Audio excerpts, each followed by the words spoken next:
인트로 마지막 시간입니다. 뭐 한 편에 다 몰아서 빨리 전달을 해드렸으면 좋겠는데 여러 가지 상황에 따라서 이렇게 나눠지게 된 점 양해 부탁드리고요. 모든 기능은 추가가 됐으니까 이제 애니메이션을 적용하도록 하겠습니다.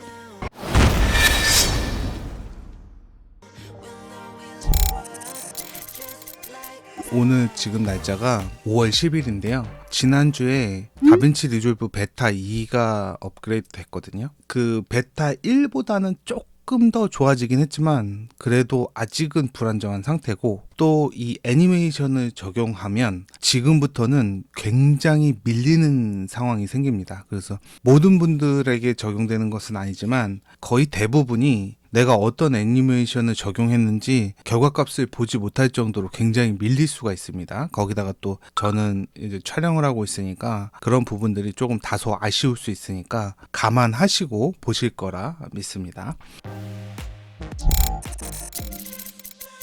영상 하단의 링크로 오디오 파일을 하나 전달해 드릴 건데요. 그게 뭐냐면 인트로에 대한 효과음입니다. 결국은 내가 어떤 효과를 하던 이 효과음에다가 이 자막의 애니메이션을 맞춰야 인트로가 완성이 되거든요. 아무리 잘 만들어도 이 효과음하고 맞지 않으면 완성도가 떨어지는 거거든요. 타임라인 해상도는 FHD, 타임라인 프레임 레이트는 30프레임으로 설정을 해주셔야 됩니다. 먼저 광선은 빼놓겠습니다.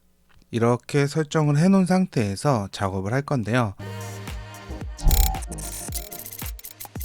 가장 먼저 해야 될 거는 다빈치 리졸브 보조 자막이거든요. 여기 앞서 있었던 것은 상단의 뽕수 필름에 대한 내용이고, 다빈치 리졸브는 이 보조 자막이잖아요. 인트로를 보면 보조 자막이 처음부터 나와 있지 않습니다. 그러니까 0프레임에서 12프레임까지는 사라진 상태에서 대기하고 있다가 12프레임까지 뽕수 필름이 이렇게 등장을 하고 나서 나타나거든요. 그래서 그게 12프레임에서 20프레임까지입니다. 그래서 관리자 메뉴 텍스트에 있는 이 라이트 온이라는 기능으로 애니메이션을 적용할 건데, 12프레임에 키프레임을 적용을 해주시고요. 엔드 값을 제로로 만들어주고요. 20프레임에서는 라이트 온 엔드를 이렇게 나타나게 해주면 이렇게 나타납니다. 여기서부터는 스플라인은 이렇게 켜놓고 시작을 할게요. 다빈치 리졸브의 핏을 보면 이렇게 컨트롤 S를 눌러서 이렇게 부드럽게 움직이도록 해주겠습니다. 자, 그럼 보면 조금 더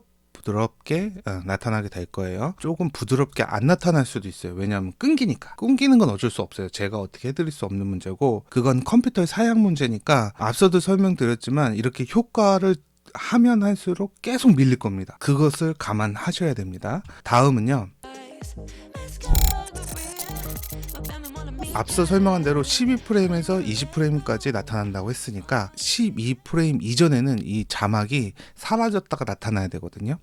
이 12프레임에서 트랜스폼의 값이 사이즈와 앵글이 이렇게 나타나는 거죠. 0프레임으로 이동을 하면 얘네들은 사이즈를 최대한 끝까지 확대를 해줘야 되고요. 그 다음에 앵글을 조금 틀어줘야 됩니다. 50도 정도 틀어줄 거예요. 앵글을. 어떤 느낌이 나냐면 0에서 12프레임에서 이렇게 돌아가면서 나타나는 느낌으로. 근데 여기가 원래 확대가 좀 더 돼야 되거든요. 그래서 이렇게 사이즈의 기능 값들은 내가 원하는 만큼 이렇게 충분히 늘릴 수가 있습니다. 10을 치면 10까지 이렇게 확대가 되고요. 늘려주고 보면 0프레임에서 12프레임에 딱 나타나면서, 그리고 나서 12프레임에서 20프레임까지 쫙 하단에 보조 자막이 나타나게 되죠. 트랜스폼의 관리자 세팅에서 모션 블러를 적용해주고 한 6 정도 적용을 해주면 등장을 할 때 좀 더 이렇게 자연스러워지겠죠.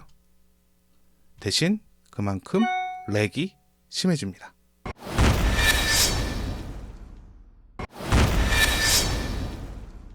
먼저 다빈치 리졸브는 이제 적용을 했으니까 꺼주고, 트랜스폼의 핏을 맞춰서 이렇게 해주고요.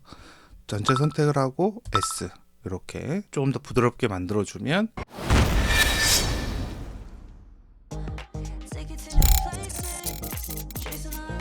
이제 등장도 됐고 이것도 됐는데요. 이 처음에 나타날 때 글로우 효과들을 적용을 해줘야 되거든요. 10프레임에서는 뽕수 필름의 글로우 효과 뒤에 소수점짜리를 제가 정리를 했거든요. 지난 영상에서 소수점까지 있으면 따라하기 불편하니까 글로우 사이즈는 43으로 해줬고 글로우는 0.7로 해줬습니다. 여기서 12프레임에서는 이 값을 이렇게 적용을 해주셔야 되고요.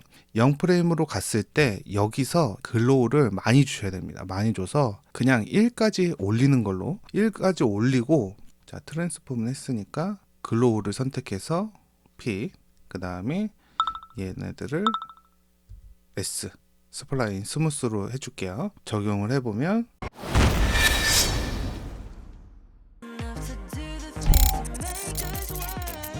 이제 번개가 나타나면서 자막이 이렇게 잘려야 되는데, 트랜스폼의 센터를 이제 제로값으로 놓을게요.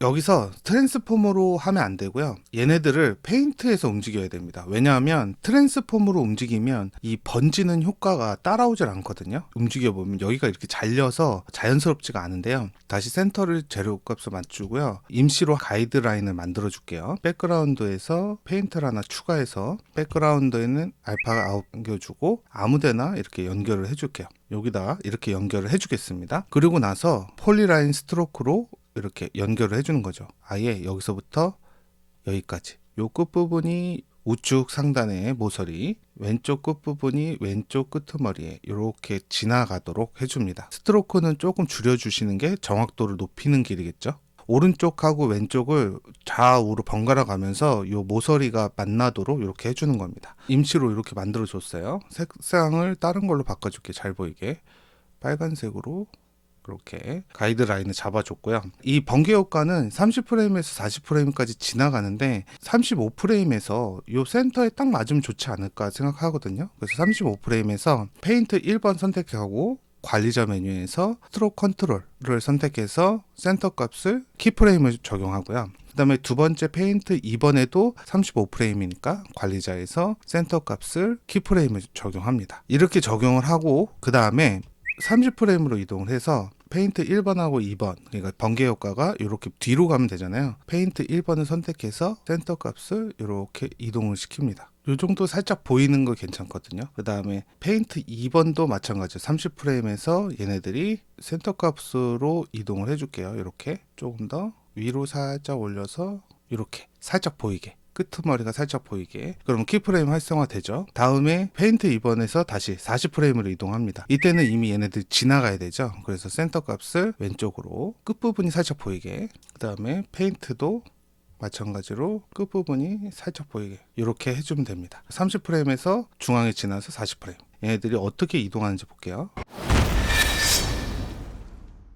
지금 여기 텍스처가 사라졌는데 그냥 이대로 작업을 계속 할게요. 또 귀찮으니까. 이 부분도 마찬가지로 페인트 1번하고 2번 선택해서 커맨드 A, S, 스무스 적용하면 조금 더 부드럽게 되겠죠. 그러면 여기서 움직일 때 페인트에서 세팅에서 모션 블러를 적용만, 퀄리티 2 정도만, 너무 많이 주면 또 굉장히 밀리거든요. 세팅에서 페인트 1번, 2번 모두 모션 블러를 적용해주면 움직일 때 모션 효과가 있으니까 진짜 전기처럼 이렇게 보이거든요. 번개 이동까지 했으니까 이제 필요 없겠죠. 요거는 지워줄게요. 델리트 누르시면 되고요. 이제 간단하게 30프레임에서 40프레임까지 얘네들이 갈라지면 됩니다. 이건 어떻게 하냐면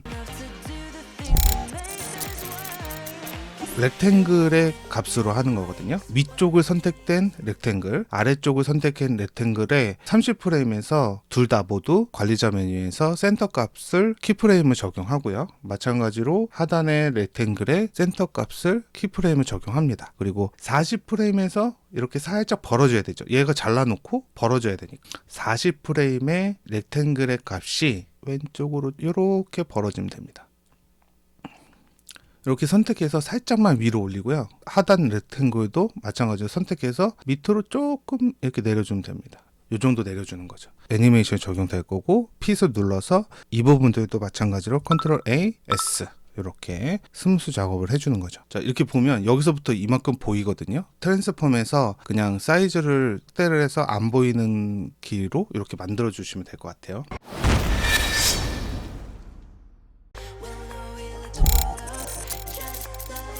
이제 여기까지 적용을 했으면 흔들림을 줄 건데요. 여기까지 주면 진짜 웬만한 컴퓨터에서는 안 돌아갈 거예요. 녹화를 하고 있으면서 이게 지금 되는 건가 싶을 정도인데, 어쨌든 어떻게 흔들 거냐면요, 글씨들만 흔들 겁니다. 카메라 쉐이크를 넣을 거예요. Shift 스페이스바가 C A까지만 쳐도 이렇게 카메라 쉐이크가 나오거든요. 그래서 선택해서 Add, 그러면 여기 추가됩니다. 카메라 쉐이크를 이렇게 추가한 다음에 그 자막이 딱 도착하는 지점이 12프레임이잖아요. 그럼 여기서 출발을 해야 되거든요. 그래서 그 전에까지는 10프레임까지는 제로 값이 돼야 됩니다. 상관은 없는데 일단 1.0으로 해놓고요. 그 다음에 X축으로 흔들리는 거, Y축으로 흔들리는 거, 그 다음에 로테이션으로 흔들리는 거거든요. 처음엔 제로 값으로 해놓으셔야 됩니다. 이렇게 제로 값으로 해놓고 12프레임에서 흔들려야 되니까 14프레임으로 이동을 했을 때도 마찬가지로 키프레임을 이렇게 3개 주시고요. 우리가 30프레임에서 40프레임까지 또 번개가 이렇게 딱 날라오면서 잘리잖아요. 그 부분에서 30프레임과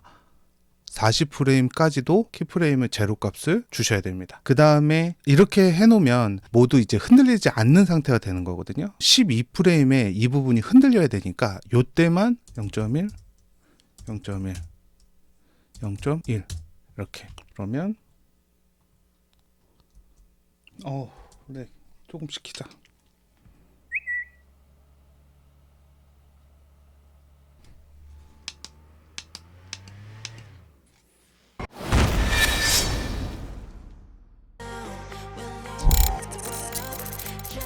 이렇게 파란색으로 뜨지 않는 분들은 상단에 보시면 재생, 그 다음에 렌더 캐시가 있거든요. 여기서 유저로 해 놓으시고요. 그 다음에 내가 원하는 부분을 선택해서 퓨전 출력 렌더 캐시를 한 다음에 켜기를 누르시면 이렇게 렌더 캐시를 진행합니다. 이렇게 해 놓으면 자동으로 해 놓으셔도 돼요. 재생해서 렌더 캐시를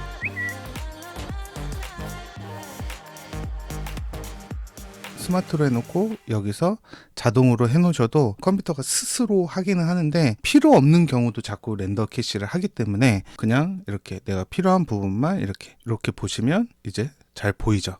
이렇게 완전히 만들어 놓은 상태에서는 이거를 가지고 복사해서 쓰지 마시고 렌더링을 해 놓으세요. 지금 어떤 작업을 하다가 이렇게 이 작업을 따라 하셨다라고 하면 이 부분을 선택할 수가 있거든요. 그래서 요 상단에 보면 Alt 누르고 축소를 해보면 상단에 있는 요 하얀색이, 그러니까 더 많이 있어도 더 적게 있어도 얘가 시작하는 부분부터 얘가 끝나는 부분까지 렌더링을 똑같이 하시면 렉도 없이 렌더 캐시 없이 계속 사용할 수가 있겠죠. 바꾸지 않고 사용하실 거면 이렇게 사용하시는 게 좋을 것 같아요. 저도 마찬가지로 이렇게 비디오 파일로 만들어 놨기 때문에 이거를 실행할 때는 렉이 안 걸립니다. 프로젝트에서 작업을 하시다가 필요하면 또 뭐 들어가서 이름 바꾸고 렌더링을 해서 영상 파일로 만들어서 편집할 때 사용하시고, 바꾸고 싶다 할 때 프로젝트로 들어가서 또 작업을 바꾸고, 이렇게 사용하셔도 좋을 것 같아요. 다음 시간에는 알아보도록 하겠습니다.